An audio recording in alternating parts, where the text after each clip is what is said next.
Hola my friends, welcome to my channel. My name is Daryl. We are two gringos on the Gulf. I'm here with my lovely wife Jennifer, who's over there slaving away at her computer. So without any further ado, my friends, we're just gonna get at her. This is a little driving video I put together of us driving to Puebla, and this is the last of our road trip. So let's check it out together, my friends. I haven't even watched this video. I just spliced it together very quickly, so it's very raw.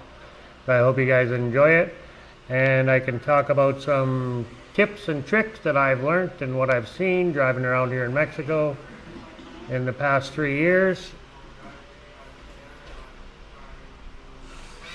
She is warm. She's a hot one today. Alright, we'll just carry on right away with the video, my friends. Without any further ado, let's go. Now, I did a little bit of research before I started this video here today, so I do have experience driving around here a fair bit, but I just wanted to check and see if there's anything I missed, or, you know, so I found a website with some pretty good information, and maybe I'll drop the link to it in the description so you can check that out later. So I may refer to that website here as we go along, but for the most part I know pretty much what I want to say.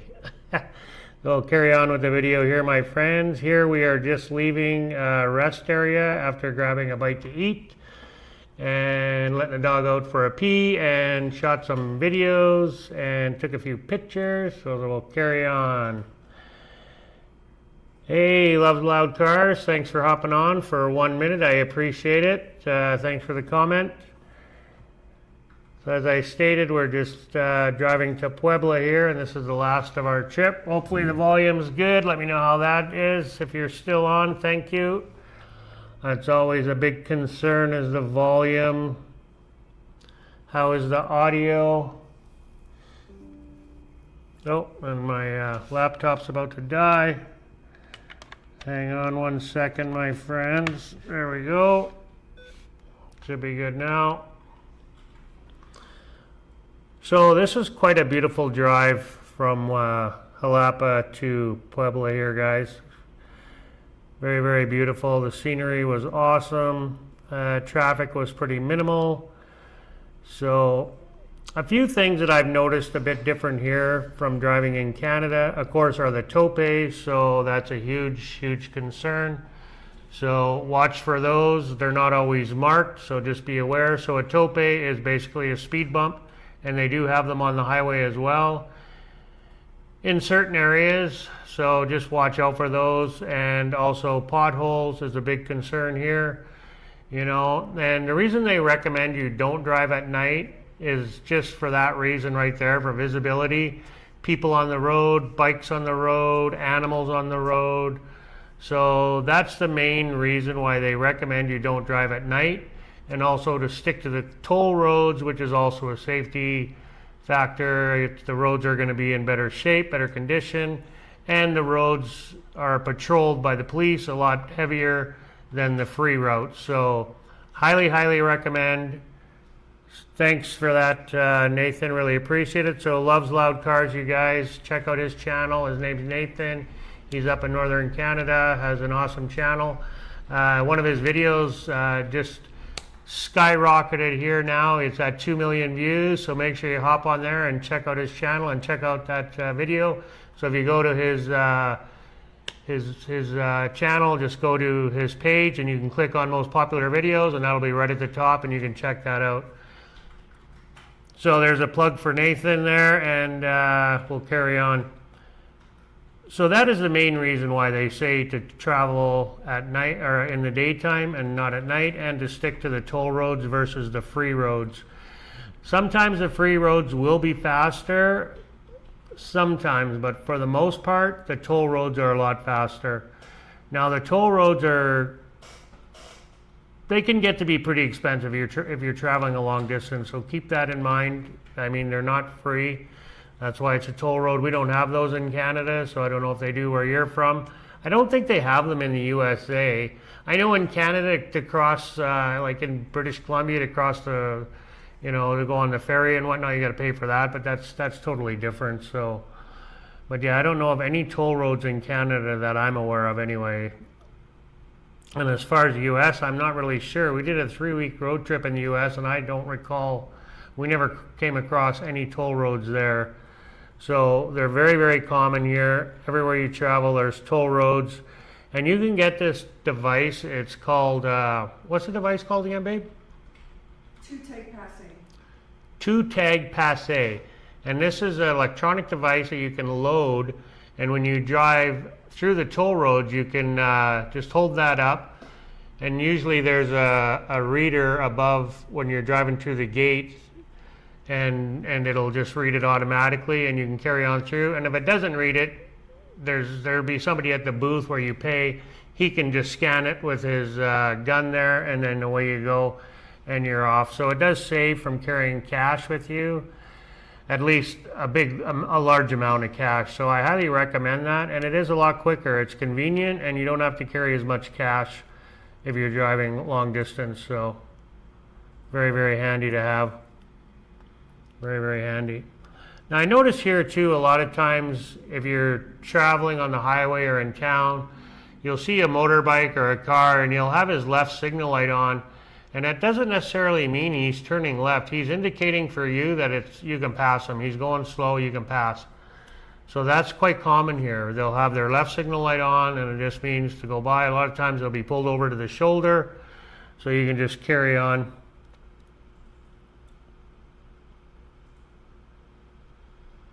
Yeah, oh, okay, yeah, I didn't know that about the toll roads in the USA. Yeah, I've never traveled east, so we've always been to the west and to the south, so, well, we've only done that one road trip, and then when we've rented a vehicle in Florida, when we drove to the Keys. There were tolls in Florida. Was there toll roads in Florida? Oh, okay. Well, apparently there is toll roads in Florida. So yeah, that's quite common with the signal light, especially motorbikes. You'll see it lots with scooters and motorbikes. They'll have their left signal light on, and they're just indicating for you to pass. That's all that is. And they do use their four-ways here, not for emergencies, but for, like in Canada, you'll see semis, big trucks. They'll pull onto the highway, they'll put their four-ways on, indicating they're going slow. Well, here the cars will do the same thing. Or if there's a hazard on the road, or they'll be warning you. In Canada, they'll flash their lights. Here, they'll also do that, but they'll also put their four-ways on, and that's indicating that there's something on the road up ahead, or there's an obstruction, or someone's broke down, or whatever it may be. They're just warning you of a hazard that's on the road, so you can watch out for that with the four-ways. I really like that concept here. I think it's a great tool that they use, and they'll also use it, like I said, when they're pulling on the highway. You know, they'll put their four-ways on, or if they're traveling slow, if they're looking for an address in town, or, you know, looking for a parking spot, they'll put their four-ways on, just indicating that they're going slow. So, and you can just go around them. So, providing there's room to go around them and it's safe to pass, then by all means pass them. So I really love that concept. I think that's a great idea, and I kind of wish Canada adopted that along with the topes. I mean, we have speed bumps, but it's in parking lots. So I think in the school zones, I think the topes would be a great tool versus just putting up a sign and then throwing photo radar up there. Put a tope, because they'll slow down for sure, especially the topes here are quite large. So you'll get airborne if you're flying over those things. They're not like the tope speed bumps in Canada, where it's just a little dip. You know, they're quite they're quite large. Like, I can't even spread my hand how big they are. At least not that you can see anyway. So if you've never drove here before, you'll be in for a treat. And if you have, then you'll know exactly what I'm talking about.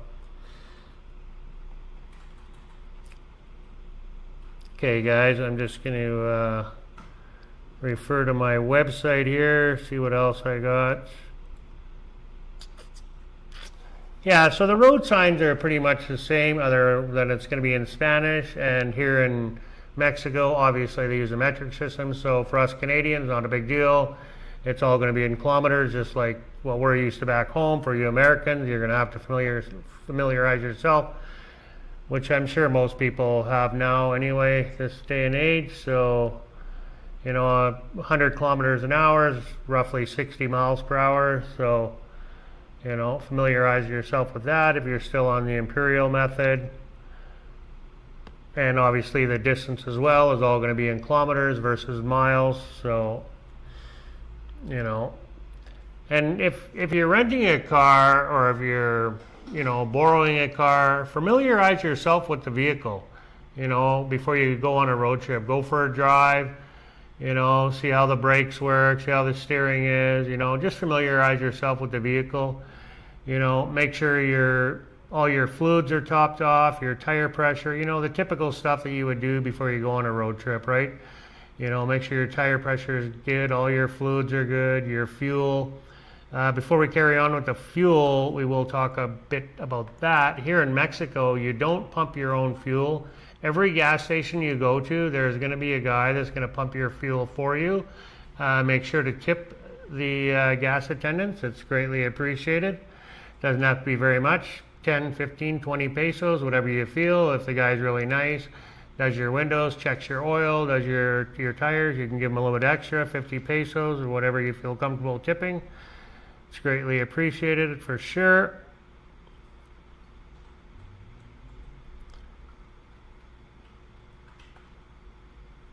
So we talked about driving in the daylight hours and then pumping your own gas. Parking is also a big issue here in Mexico. In a lot of areas, you better learn how to parallel park if you don't know how to park, because a lot of places you go to, most places, it's parallel parking only. Almost all. So back in Canada, a lot of restaurants and whatnot, and it's the same in the USA, they'll have a parking lot. Well, here, you're going to find that there is no parking lot, and you're going to have to find a place to park on the street, or you can find public parking that might be 2, 3, 4, 5 blocks from where you're going, or you might have to just park on the street 3, 4, 5 blocks away from where you're going, because it's so busy. So that's very, very common here. So know where you're going. If you or have a specific area you're going to, you can always check on Google Maps and find a public parking place close by you where you're going, and hopefully it's not full when you get there and you're able to park there. So the parking is usually pretty cheap if you do go to a public parking spot, and it'll be a secured area. It'll be manned. There'll be somebody there watching your car. And they'll even wash your car a lot of times, for a price, right? So at these parkades. So that's really nice. I really like that. And usually it's not too terribly expensive. Usually you're looking at 20, 30, 50 pesos, depending on how long you're going to park for. And usually to wash your cars, anywhere from 50 to 100, 150 pesos, depending. And we've had that done quite often. So we prefer to park in the public parking places versus on the street, so that way your car's not going to get dinged or hit. So on this street here where we live, it's quite narrow, and it's very common for the mirrors to get hit on this road. We've had people come by and ask if we've seen anything on our cameras, because we have cameras out on the street. So it's probably happened about 4 or 5 times already, and we've only been here for a short period of time. We don't have access to the cameras, but we just send them over to our landlord Roy, so he gets bothered by that quite often, and he has cameras as well, so it's very common. So if you can park in a parkade, I highly recommend, versus parking on the street. But we park on the street too. So, and my car's got scratches and nicks and everything else from it already, so just be aware that's going to happen. It's almost inevitable it's going to happen. So there's really not much you can do about it, other than try to park in a parkade. But even then, you could still get, doored and nicked and scratched in a parkade, but the odds are a lot less. So, now, I didn't know this about Mexico City, so if you are going to go to Mexico City and drive around, and you're bringing your own vehicle from out of the country, you can get it's called, let's say, I knew that in Mexico City you can only drive certain days of the week. So I think the odd number, however it works, it goes by your license plate. So if your license plate ends in an odd number, you can drive on Tuesday, Wednesday type thing. And if it's in an even number, it's the opposite days. So you can only drive your car so many days a week. Now, if you're from out of the country, you can get a tourist pass, which is good for 14 days and per semester. So it said make sure to get this pass. It'll save you from the fines. And it says here the fines are actually quite expensive, which I have heard that before. So I actually have seen a guy on YouTube, or I can't remember, maybe I read it somewhere in a vlog or whatever on Facebook, but they were driving and they got pulled over, and they weren't supposed to be driving because of their license plate was the wrong day of the week or whatever, and they got a pretty hefty fine. So that's very common, and I know I've heard of people having 2 vehicles in Mexico City to avoid that, so they can drive all the time. Just bought a second vehicle with a different license plate, so it kind of defeats the purpose, but you do what you got to do when you got to go to work. So anyway, so that's another little thing there about Mexico City if you're driving there. I haven't driven in Mexico City, but I've been with Jorge, who's driven in Mexico City, and it seemed fine. I mean, it was busy. There you do pay for parking everywhere you go. Like even if you go to the grocery store, you got to pay for parking. So I wasn't aware of that. Whereas in Merida, you could go to the mall, or even here you can go to the mall and, any grocery shopping, whatever, the parking's free. All the grocery stores have parkades, so there will be parking in that type of scenario. And the malls will have parking. I'm just talking like the mom and pop shops and, restaurants, a KFC, a lot of times, is not going to have parking. You'll be parking on the street. So, but in Mexico City, you pay for parking. So it's not expensive, but you do have to pay. And we'll just throw this out there: don't drink and drive. I mean, anything over 1 or 2 drinks, don't even bother. Just a little disclaimer: don't drink and drive. Everybody knows that. Don't do drugs and drive. Don't drive when you're high. So that's pretty common sense stuff, but we'll just throw that out there anyway. So, now here they have roadside assistance, and it's called the Green Angels, and it's free for tourists. And it's the number is 078, so which is very handy. So it'd be roadside assistance. You can just dial 078, and they'll come and help you or give you directions or any type of assistance you need on the highway, which is a great service. And as I stated, it's free. And again, the number is 078. We found out about this about a year ago. I didn't even know it existed after we broke down on the highway in Merida. So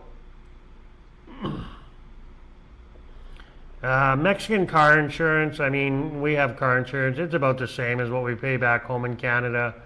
We have full coverage, so it's not cheap. Don't think you're going to come here and get, maybe the basic car insurance will be, but we have a new car, so we have full coverage just like we would back home in Canada. Maybe once the car is a few years older, we'll reduce that, but for now we have full coverage. So I'm just going to go over quickly here, see what else I can talk about that. Plan your route. I mean, that's pretty common sense, Be sure you know where you're going, And the Facebook groups are great, to ask people there who have gone a certain route. I really get a lot of information from the Facebook groups. So if you're not on Facebook, you can just go to Google and search it, and you'll be able to find information of the route that you want to take,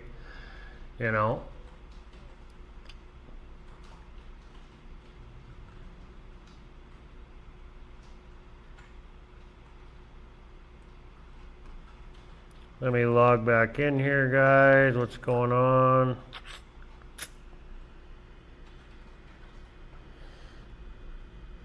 Alright, our video's just about over. We got about 10 minutes left, so we're going to let this play through, guys.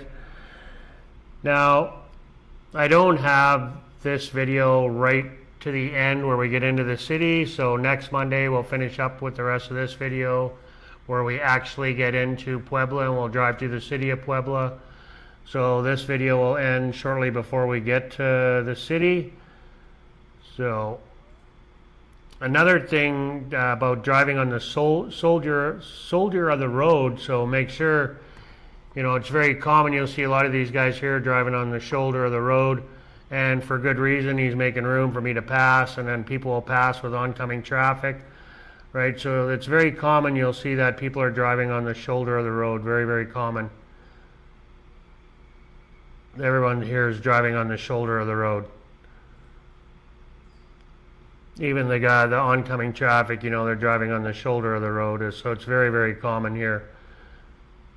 And it's helpful too, right? So you're going to have, I've talked about it before, people passing with oncoming traffic. So that's also very common as well.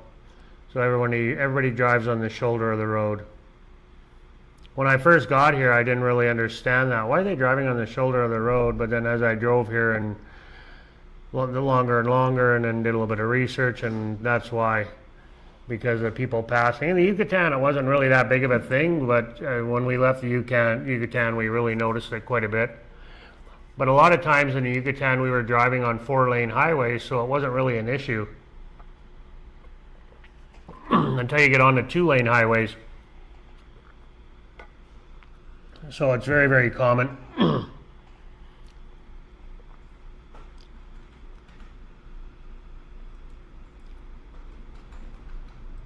We had a great road trip, though. This road trip here was totally uneventful. We never had any problems whatsoever.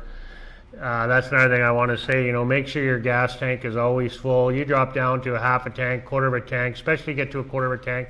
You see a gas station, stop and pull over.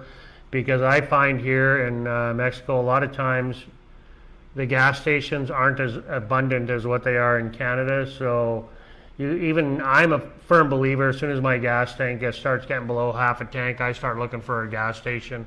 I can go a long ways in my car with a tank of gas, but these people, you might be driving an SUV or a van or a big full-size truck, very good practice to get into, keeping your gas tank full at all times, especially when you start getting below half a tank.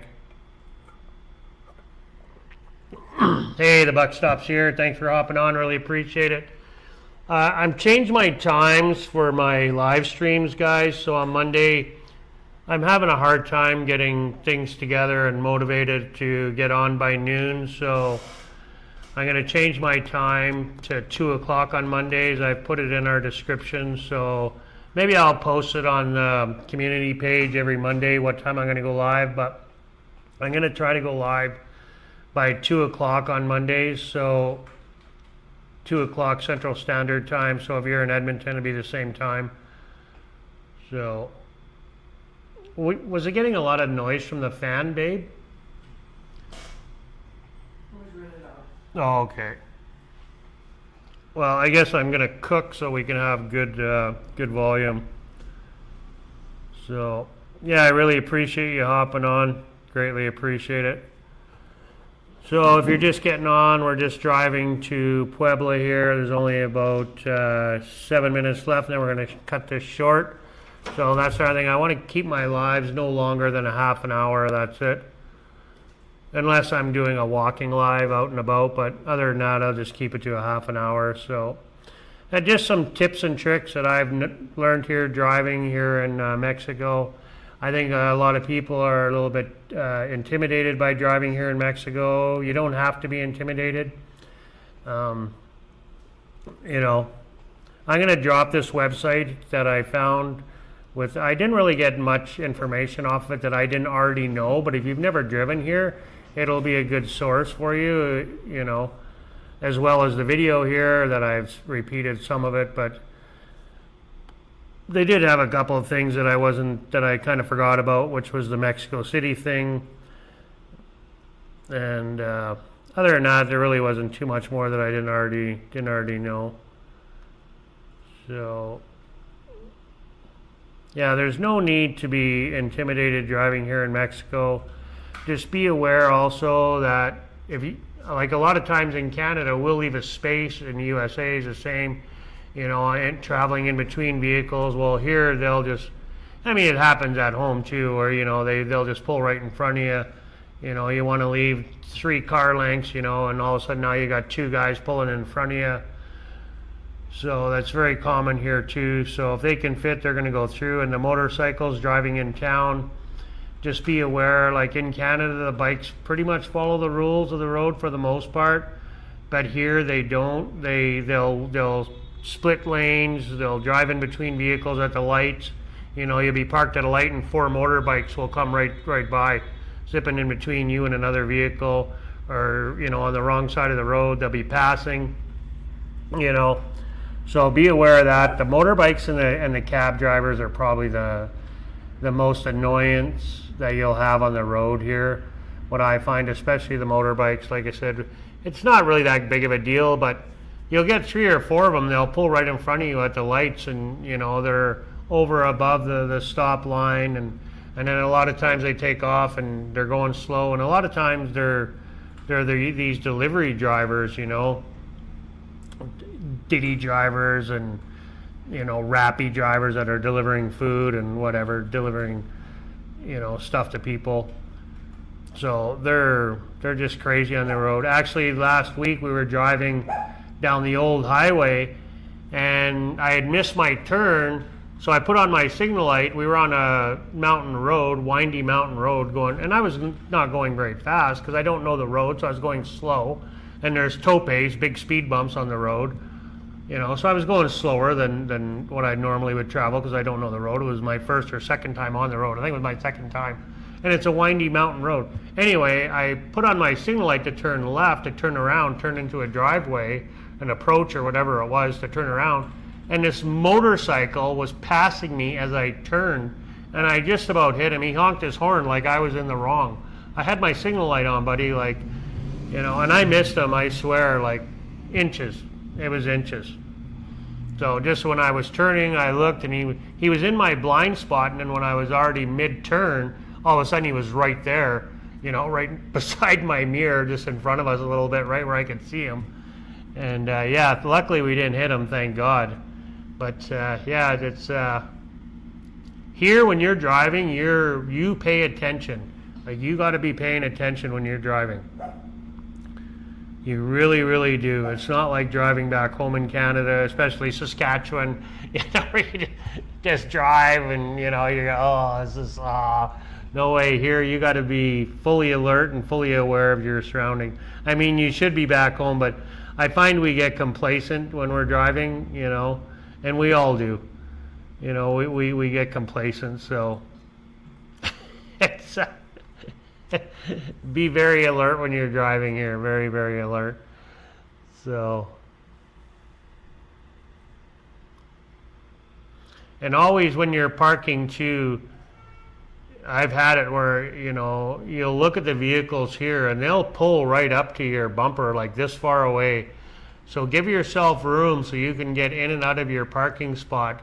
Now, not saying that that's going to be a full, you know, foolproof, because, you know, both those vehicles could leave and you could have new people pull in, you know, and right on your butt, the front and the rear of your car. So, but leave yourself room to get out, because I've had it happen here already more than once where I've parked and, you know, I left myself room for the guy in front of me, but that guy left and another guy pulled in, and now all of a sudden I've got this much room in the front and this much room in the back, and you know, you gotta wiggle your way out of there, and I've had that happen more than once. So that is going to happen, so be aware of that. Another reason why to park in the parkade, because if you're in the parkade, that's not going to happen if you're paying for public parking.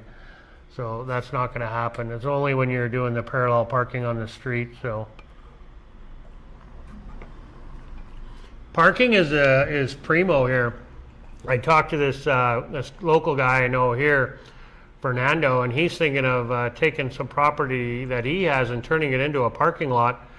And that's a great idea, because it'd be nothing but money and low overhead, right? And here in the city, and I've noticed that all over. You get into the small beach towns and that, I mean, it's not that much of a big deal. But even in Progresso, the closer you get to the Malecon on a Friday, Saturday night, you know, all of a sudden now you're parking further and further away from the Malecon. And a lot of times you'll see where people are going to be having flags, or they'll help you park and guide you in or save you a parking spot, have a parking spot for you, and you just tip them, right?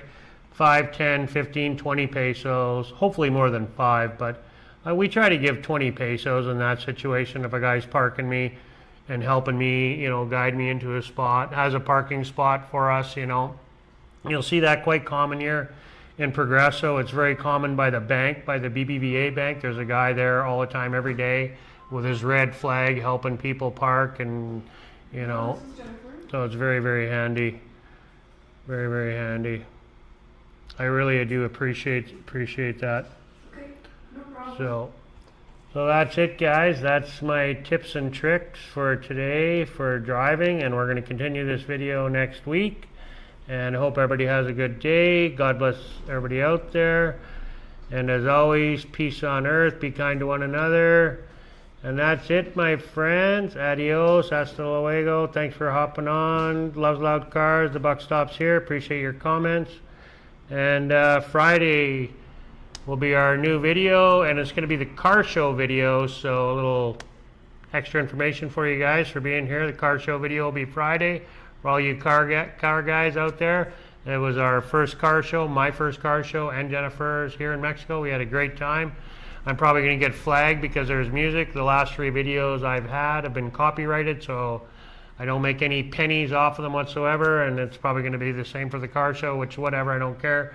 YouTube doesn't pay nothing anyway unless you got millions and millions of views, which I don't have, so I'm not really too concerned about it. So whatever, I want to keep my videos real and natural, so that's it. And then Sunday will be our longer video. Again, I do want to try to keep my videos shorter to 15 minutes on Fridays. Last Friday I wasn't successful at doing that. Sorry for you people who don't like the long formatted video, the longer videos. But I want to show you guys the real Mexico, and sometimes it's hard to condense all of that into 15 minutes or less. So this past Friday I think was over 20 minutes. But I am going to really try to keep it to 15 minutes on Friday, and then Sundays will be the longer video. And as I said, guys, on Monday we're going to do the live streams here every Monday, and I'm going to play a video for the most part, and if not, maybe I'll go walk around. We like to drop those videos where we're just walking around and go live. So if you hit the bell notification and subscribe, you'll get notified when we do that. That'd be great if you like those type of videos. And that's it. God bless again. Peace. Hasta luego. Be kind to one another. Here's another little thing they do here in Mexico quite a bit. This is a little, they'll do this, which means okay or yes, or it has several meanings, you'll see, or they'll go like this. So it's kind of a cool little thing they do here in Mexico. I kind of like it. It's got a couple different meanings. We'll get into that at a later date. So take care, guys.